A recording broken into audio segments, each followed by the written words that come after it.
Hello everyone, this is Vinay. మీరు చూస్తున్నారు YV TV jobs.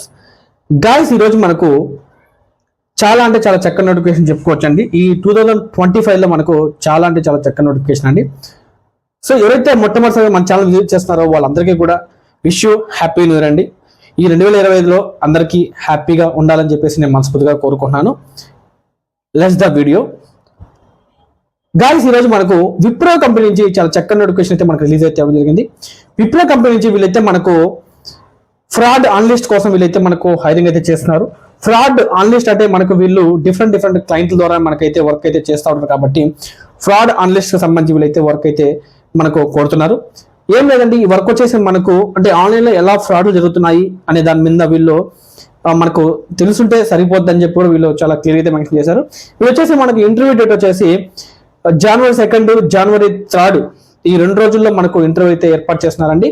Morning 9:30 నుంచి ఆఫ్టర్నూన్ 12:30 వరకు వీళ్ళైతే మనకు ఇంటర్వ్యూ అయితే కండక్ట్ చేస్తున్నారు. దీంట్లో వచ్చేసి మనకు గుడ్ కమ్యూనికేషన్ స్కిల్స్ కంపల్సరీగా ఉండాలని చెప్తున్నారు. దీంతో పాటుగా మనకు ఎక్సెల్ అండ్ కంప్యూటర్ నాలెడ్జ్ కంపల్సరీగా ఉండాలని చెప్పి కూడా వీళ్ళు చాలా క్లియర్గా అయితే మెన్షన్ చేశారు. ఇది వచ్చి వర్క్ లొకేషన్ వచ్చేసి మనకు హైదరాబాద్ లొకేషన్ అండి. ఇది వచ్చేసి వర్క్ ఫ్రమ్ ఆఫీస్ అండి. అంటే వర్క్ ఫ్రమ్ ఆఫీస్ అంటే మనం ఆఫీస్కి వెళ్ళి వర్క్ చేయాలని కూడా చాలా క్లియర్గా మెన్షన్ చేశారు. దీంతో పాటుగా మనకు వచ్చేసి ఇంక్లూడింగ్ నైట్ షిఫ్ట్ కూడా వీళ్ళు ఉంటాయండి. అంటే షిఫ్ట్ వైజ్ గా మనకైతే వీళ్ళు డ్యూటీస్ అనేది ఏర్పాటు చేస్తారు. దీంతో క్వాలిఫికేషన్ చూసుకుంటే ఎనీ గ్రాడ్యుయేషన్ అండి. అంటే గ్రాడ్యుయేషన్ అంటే ఎనీ గ్రాడ్యుయేషన్ అయినా చాలా చక్కగా ఎవరైనా కూడా అప్లై చేసుకోవచ్చు అని కూడా వీళ్ళు చాలా క్లియర్ అయితే మెన్షన్ చేశారు. సో వీళ్ళు కంపల్సరీగా మనకు వచ్చినప్పుడు డాక్యుమెంట్ పీసీ సిఎంఎం మ్యాండేటరీగా కంపల్సరీగా అని చెప్పి కూడా వీళ్ళు అడుగుతున్నారు. దీంతో పాటుగా మనకు ఎంబీఏ స్టూడెంట్స్ అయితే ఇంకా ఎలిజిబుల్ అని చెప్పుకోవచ్చు అండి. అంటే ఎంబీఏ ఎవరైతే కంప్లీట్ చేశారో వాళ్ళు చాలా చక్కగా ఎలిజిబుల్ అని కూడా చెప్పుకోవచ్చు. దీంతో పాటుగా మనకు గ్రాడ్యుయేషన్ ఇయర్ ఎలిజిబిలిటీ చూసుకుంటే 2022, 2023, 2024 ఎవరైతే కంప్లీట్ చేశారో వాళ్ళు మాత్రము దీనికి చాలా చక్కగా అప్లై చేసుకోవచ్చు అండి.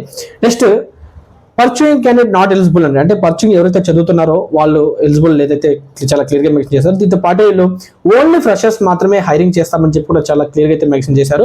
దీంట్లో వచ్చేసి మనకి వీళ్ళు ఇమ్మీడియట్లీ జాయినింగ్ అంటే ఇమ్మీడియట్లీ ఎవరైతే జాయిన్ అవుతారో వాళ్ళు మాత్రమే హైర్ చేసుకుంటామని చెప్పి కూడా చాలా క్లియర్గా మెన్షన్ చేశారు. దీంట్లో వర్కింగ్ డేస్ వచ్చేసి 5 వర్కింగ్ డేస్ ఉంటాయండి. 2 రొటేషనల్ వీక్ ఆఫ్ కూడా వీళ్ళు మనకు ప్రొవైడ్ చేస్తామని చెప్పారు.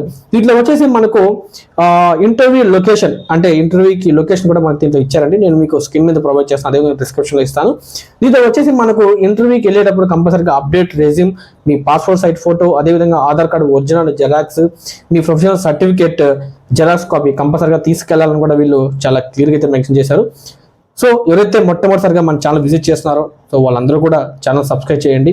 అదేవిధంగా మీ ఫ్రెండ్స్ అండ్ మీ ఫ్యామిలీ మెంబర్స్కి షేర్ చేస్తారని నేను మనస్ఫూర్తిగా కోరుకుంటున్నాను. అదేవిధంగా మీ అభిప్రాయాన్ని మా కామెంట్ రూపంలో తెలియచేయండి, లైక్ చేయండి.